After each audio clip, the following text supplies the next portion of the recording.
एक लड़की जिसका एक्सीडेंट होने की वजह से उसका शरीर खत्म हो चुका था, लेकिन एक हंका नाम की रोबोटिक कंपनी उस लड़की के शरीर से उसका ब्रेन निकालकर एक ऐसी आर्टिफिशियल बॉडी में लगा देते हैं जिससे वो लड़की का दिमाग फिर से जिंदा हो जाता है और वो अपने इस मशीनी शरीर को फील भी कर पाती है। अब उस लड़की को कंपनी वाले बहुत खतरनाक मिशन देते हैं जिनमें उसे अलग अलग क्रिमिनल्स को मारना होता था, लेकिन एक दिन उसे एक क्रिमिनल पकड़ लेता है और उसे कुछ ऐसा बताता है जिससे इस लड़की को अपनी ही कंपनी को खत्म करना पड़ता है। लेकिन आखिर वो क्रिमिनल कौन था और उसने इस लड़की को ऐसा कौन सा राज बताया जिससे ये लड़की अपनी ही कंपनी की जान की दुश्मन बन गई? चलिए जानते हैं। तो कहानी की शुरुआत में हमें बताया जाता है कि फ्यूचर में टेक्नोलॉजी इतनी एडवांस हो गई है कि इंसान अपने शरीर के किसी भी खराब हिस्से को साइबरनेटिक पार्ट से रिप्लेस कर सकता है। जैसे अगर किसी इंसान की आंखें खराब हो गई तो वो आर्टिफिशियल आई लगवा सकता है, या अगर शरीर का कोई भी हिस्सा खराब हो गया हो तो उसे रिप्लेस करवा सकता है। इस रिप्लेसमेंट को एक हांका रोबोटिक कंपनी मुमकिन बना रही थी, जहां आज इस हांका रोबोटिक कंपनी की लैब में एक सीक्रेट प्रोजेक्ट पर काम किया जा रहा था जिसमें ह्यूमन बॉडी का एग्जैक्ट मैकेनिकल कॉपी बनाया जा रहा था जिसे शेल कहा जाता था। इस शेल में डॉक्टर्स ने किलियन नाम की एक लड़की का ब्रेन लगाया था क्योंकि किलियन के पेरेंट्स एक साइबर टेररिस्ट अटैक में मारे गए थे और इसी अटैक में किलियन का शरीर भी बहुत ज्यादा खराब हो गया था जिसे ठीक नहीं किया जा सकता था। इसलिए डॉक्टर्स ने उसके ब्रेन को इस शेल में लगा दिया है। थोड़ी देर बाद जब किलियन को होश आता है तो उसे अपने सामने डॉक्टर ओलेट खड़ी दिखती है जो उसे बताती है कि तुम्हें अपने पास के बारे में कुछ भी याद इसलिए नहीं आ रहा क्योंकि उस टेररिस्ट अटैक का तुम्हारे ब्रेन पर एक गहरा सदमा लगा है। इसके बाद डॉक्टर ओलेट इस सीक्रेट प्रोजेक्ट और इस हांका कंपनी के सीईओ कटर से मिलती है जो डॉक्टर ओलेट को कहता है कि किलियन को सेक्शन 9 नाम के काउंटर टेररिस्ट ग्रुप में शामिल करना चाहता हूँ। लेकिन डॉक्टर ओलेट इस बात के लिए राजी नहीं थी, लेकिन फिर भी कटर किलियन को लेकर अपने फैसले पर पक्का रहता है। यहाँ से कहानी एक साल आगे बढ़ती है जहाँ हमें पता चलता है कि किलियन अब सेक्शन 9 ग्रुप में मेजर की पोस्ट पर प्रमोट हो चुकी है। किलियन अपने दो साथियों बाटो और टुगसा के साथ कोऑर्डिनेट करते हुए अपने चीफ जस्टिस की अरामाकी से ऑर्डर्स ले रही थी और उस बिल्डिंग पर नजर रखे हुए थी जिसके अंदर अभी हांका रोबोटिक्स की बिजनेस कॉन्फ्रेंस चल रही थी। अचानक ही किलियन को बिल्डिंग के अंदर से आ रही सिग्नल्स में कुछ डिस्टॉर्शन नजर आने लगता है। किलियन अपने चीफ जस्टिस को बताती है कि कॉन्फ्रेंस में मौजूद अफ्रीकी राष्ट्रपति पर कोई नजर रखे हुए है और जल्द ही कुछ बुरा होने वाला है। चीफ अभी किलियन को वेट करने के लिए बोलते हैं, लेकिन किलियन नहीं सुनती और अपनी पोजीशन से जंप करते हुए कॉन्फ्रेंस हॉल के अंदर एंटर कर जाती है। यहाँ अब तक कई सारे टेररिस्ट आ चुके थे और यहाँ इन लोगों के साथ मिली एक रोबोटिक वेट्रेस यहाँ मौजूद हांका के अधिकारी के दिमाग से सारा डेटा निकालने में लग जाती है। किलियन यहाँ इनविजिबल होकर आती है और एक एक करके सबको खत्म कर देती है। एंड जब तक वो हांका के अधिकारी के पास आती है वो मर चुका होता है। किलियन यहाँ नोटिस करती है कि वो रोबोटिक वेट्रेस दरअसल में हैक की गई थी और जैसे ही किलियन उसे शूट करती है वो रोबोट एक ही बात रिपीट करने लगती है, हांका का साथ देने वाला मर जाना चाहिए। इसके बाद हांका की रिमेनिंग फोर्स यहाँ आती है और किलियन अपनी टीम के साथ हेड हंटर्स चली जाती है जहाँ चीफ डेस्की उन्हें बताते हैं कि इस अटैक के पीछे कुछ नाम का एक बंदा था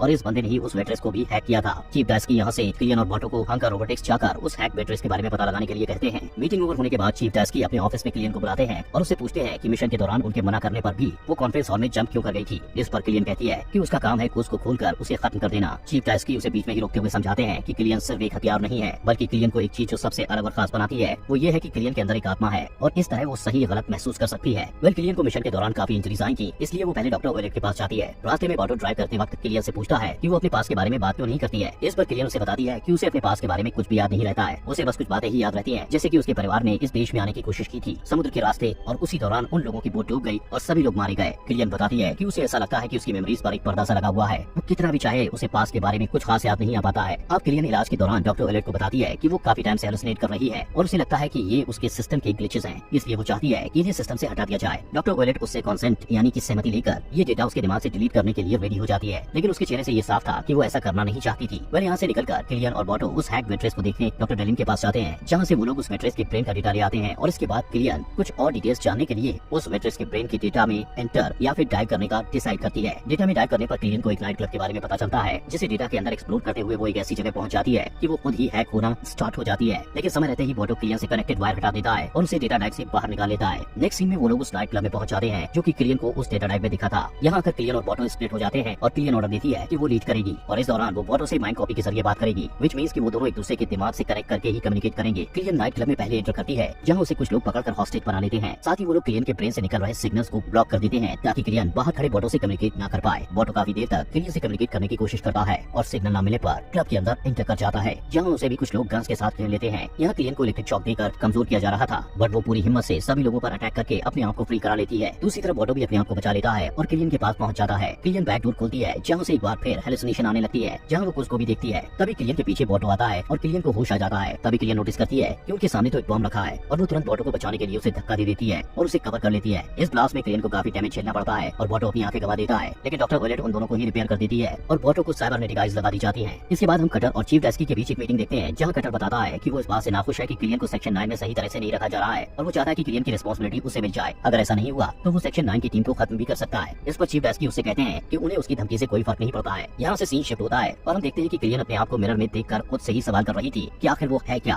क्योंकि ना तो वो पूरी तरह इंसान है और ना ही वो रोबोट्स की तरह है। अब यहाँ किलियन अपने आप से सवाल करने में बिजी थी तो दूसरी तरफ लैब में डॉक्टर डेलिन उसी हैक वेट्रेस रोबोट के ब्रेन डेटा को एक्समाइन कर रही थी तभी उन्हें उसमें एक इंक्रिप्टेड फाइल मिलती है जिसका नाम सिक्योर प्रोजेक्ट 2571 था। तभी अचानक उस वहाँ आ जाता है और उसके आते ही डॉक्टर डेलिन वो सब डेटा अपने हाथ में छिपा लेती है, जिसके बाद कुछ उन्हें जान से मार देता है। अगली देर क्लियन और बॉटो यहाँ क्राइम सीन पर आते हैं, जहाँ क्लियन डॉक्टर डेलिन से वो यूएसबी लेती है और उसे एक्समाइन करने पर उसे पता चलता है कि उस एन्क्रिप्टेड फाइल में अब तक उन सभी लोगों के डिटेल्स वगैरह थे जिन्हें जान से मार दिया गया है और इसी फाइल में अगला नाम डॉक्टर ओलेट का भी था। तभी सीन शिफ्ट होकर 2 सैनिटेशन वर्कर्स पर आता है जिनके प्लेन्स को कुछ हैक कर लेता है और उनकी सैनिटरी ट्रक ड्राइव कराकर डॉक्टर ओलेट की कार से हिट करा देता है। कार पलट जाती है और वो दोनों वर्कर्स कार पर फायरिंग करने लगते हैं, लेकिन टाइम रहते क्लियन यहाँ बाकी ऑफिसर्स के साथ आ जाती है और उन वर्कर्स में से एक को मारकर एक को अरेस्ट कर लेती है। इस वर्कर को इन्वेस्टिगेशन के लिए लाया जाता है, जहाँ ये साफ पता चल जाता है कि उसकी मेमोरीज डिलीट हो गई हैं और उसे कुछ भी याद नहीं है। इनफैक्ट उसकी फेक मेमोरीज बन चुकी थी। अचानक ही उस वर्कर को कुछ हैक कर लेता है और उसके थ्रू अपनी बात कहने लगता है। क्लियन उसके पास जाती है और यहाँ ना कि ऑफिसर्स कुछ की लोकेशन ट्रैक करने में लग जाते हैं। अब जैसे ही वो लोग उसकी लोकेशन ट्रैक कर लेते हैं वो वर्कर सुसाइड कर लेता है। इसके बाद ऑफिसर्स की एक टीम को उसकी लोकेशन पर निकल जाती है। यहाँ आकर वो लोग देखते हैं कि एक रूम बहुत सारे लोगों से भरा हुआ था जिन पर एक्सपेरिमेंट्स वगैरह किए जा रहे थे एंड वो लोग इन पर अटैक कर देते हैं। दूसरी तरफ क्लियन एक रूम में पहुंचती है जहाँ कई सारे लोग एक सर्कल में बैठे हुए थे और उन सबके ब्रेन वायर से कनेक्टेड होकर कुछ के लिए एक नेटवर्क बना रहे थे। वहाँ से और आगे जाने पर क्लियन को वही हेलुसिनेशन ग्लिचेस महसूस होने लगते हैं और ठीक उसी समय पीछे से कुछ लोग आकर उस पर इलेक्ट्रिक रॉड से अटैक कर देते हैं। इसके बाद जब क्लियन की आंखें खुलती हैं तो वो अपनी आंख को एक रूम में बंधा हुआ दिखती है और तब उसके सामने कुछ आता है और क्लियन को बताता है कि क्लियन अपनी तरह की पहली इंसान नहीं है जिसका ब्रेन एक शेल बॉडी में डाला गया है, बल्कि उससे पहले 98 टाइम्स हांका रोबोटिक्स ने लोगों पर एक्सपेरिमेंट किए हैं और कुछ भी उन लोगों में से ही एक है जो कि उस एक्सपेरिमेंट का एक फेल्ड नतीजा है। कुछ बताता है कि इसके बाद हांका के साइंटिस्ट ने उसे फेंक दिया, लेकिन इससे भी बुरा उन्होंने ये किया कि उससे उसकी मेमोरीज भी छीन ली। वो क्लियन को बताता है कि क्लियन जो मेडिसिन लेती है वो दरअसल उसकी मेमोरीज को खत्म करने के लिए उसे दी गई है। वो क्लियन से कहता है कि अगर तुम्हें मेरी बातों पर यकीन नहीं आ रहा तो तुम वो कर सकती हो जिसके लिए तुम्हें यहाँ भेजा गया है, और ऐसा कहकर वो क्लियन को फ्री कर देता है, जिसके बाद क्लियन उसे शूट कर देती है, लेकिन कुछ को कुछ नहीं होता। तभी सेक्शन 9 की बाकी टीम भी यहाँ आ जाती है, जिन्हें देखकर कुछ यहाँ से भाग जाता है और क्लियन भी यहाँ से चली जाती है। नेक्स्ट सीन में हम क्लियन को रात के समय डॉक्टर ओलेट के रूम में देखते हैं, जहाँ क्लियन उनसे सारा सच पूछती है। डॉक्टर ओलेट बताती है कुछ उन 98 लोगों में से एक था जो कि उस एक्सपेरिमेंट में मारे गए थे। साथ ही साथ वो क्लियन को ये भी बताती है कि क्लियन के पेरेंट्स की टेररिस्ट अटैक में मरने वाली मेमोरीज दरअसल में छोटी मेमोरीज हैं और ये मेमोरीज कटर के कहने पर ही उसके अंदर इम्प्लांट की गई थी ताकि वो कुछ एंड अदर टेररिस्ट के खिलाफ लड़ने के लिए रेडी हो जाए। क्लियन ये सब सुनकर परेशान हो जाती है और सिटी के बाहर पानी में गोता लगाने चली जाती है। थोड़ी देर में ही बॉटो से खुजता हुआ यहाँ आ जाता है और उसे अपने साथ वापस सिटी ले जाता है, जहाँ अचानक ही कटर के आदमी उसे सेडेट करके पकड़कर लैब में ले आते हैं। यहाँ कटर जाता है और डॉक्टर ओलेट से कहता है कि क्लियन एक लायबिलिटी बन गई है और अब उसकी कोई जरूरत नहीं बची है, इसलिए वो डॉक्टर ओलेट को ऑर्डर देता है कि वो क्लियन के सिस्टम में पॉइजन इंजेक्ट करके उसे खत्म कर दे। डॉक्टर ओलेट क्लियन के पास जाती है और उसे पॉइजन न देकर उल्टा रिवाइवल का इंजेक्शन देकर उसे उसकी मेमोरी से भरा यूएसबी एंड एक एड्रेस उसके हाथ में थमाकर उसे यहाँ से भाग जाने के लिए कहती है। क्लियन लैब से बाहर भागती है और यहाँ कटर अपनी गन से डॉक्टर ओलेट को शूट करके जान से मार देता है, जिसके बाद वो सेक्शन 9 से कांटेक्ट करता है और उनके सामने ये कह देता है कि क्लियन ने ही डॉक्टर ओलेट का मर्डर किया है और इसलिए वो क्लियन पर शूट ऑन साइट का ऑर्डर दे देता है। यहाँ दूसरी तरफ क्लियन उस एड्रेस पर पहुंचती है जहाँ उसे एक ओल्ड लेडी मिलती है जो क्लियन को बताती है कि उसकी बेटी मोटू को 1 साल पहले घर छोड़कर भाग गई थी और हांका रोबोटिक्स के खिलाफ और एंटी टेक्नोलॉजी आर्टिकल्स लिखने की वजह से अरेस्ट होने के बाद उसने कस्टडी में ही सुसाइड कमिट कर लिया था। क्लियन ये सब जानकर यहाँ से निकलती है और चीफ डेस्की को कांटेक्ट करके सब सच बता देती है। चीफ डेस्की भी उसे डॉक्टर ओलेट की डेथ के बारे में बता देते हैं और कहते हैं कि वो प्रेसिडेंट से मिलने जा रहे हैं, वो कटर पर कार्रवाई करने की बात करेंगे। तभी हम देखते हैं कि कटर, जिसने शायद चीफ डेस्की को वक्त कर रखा था, वो इन दोनों की बातें सुन रहा था और वो सेक्शन 9 के ऑफिसर से चीफ डेस्की पर अटैक करवा देता है, लेकिन चीफ डेस्की किसी तरह बच जाते हैं। वहाँ क्लियन अपना रडार पब्लिक कर देती है ताकि कुछ उसे पूछ सके और अपनी मेमोरीज को फॉलो करते हुए उस हाईवे पर पहुंचती है जहाँ मोटू को आखिरी बार देखा गया था। कुछ यहाँ आता है और क्लियन उसे बताती है कि कटर और हांका रोबोटिक्स के एक्सपेरिमेंट्स के खिलाफ जो बच्चे लगातार आवाज उठा रहे थे उन्हें हांका ने एक एक करके ट्रैक करना स्टार्ट कर दिया था और वो सभी इस जगह छिप कर रहा करते थे और कुछ भी उन्हीं बच्चों में से एक था और उसका असली नाम एडियो हुआ करता था एंड क्लियन दरअसल खुद मोटू को थी। कुछ ये सब सुनकर क्लियन को कन्विंस करने की कोशिश करता है कि वो उसके साथ हांका के खिलाफ जंग में शामिल हो जाए, लेकिन तभी यहाँ एक ब्लास्ट होता है और कुछ वहीं गिर जाता है। क्लियन अपने आप को संभालती है और कटर के द्वारा कंट्रोल किए जा रहे स्पाइडर टैंक को डिस्ट्रॉय कर देती है। तभी कटर उस पर एक मिसाइल दाग देता है, जिसके बाद वो कुछ की तरफ जाता है और उसे जान से मारने ही वाला होता है कि तभी क्लियन इनविजिबल होकर इंजन को खींचकर बाहर निकाल देती है और इस प्रोसेस में उसका एक हाथ भी अलग हो जाता है। वो नीचे गिर जाती है और कुछ भी जख्मी हालत में उसके पास क्रॉल करता हुआ आ जाता है।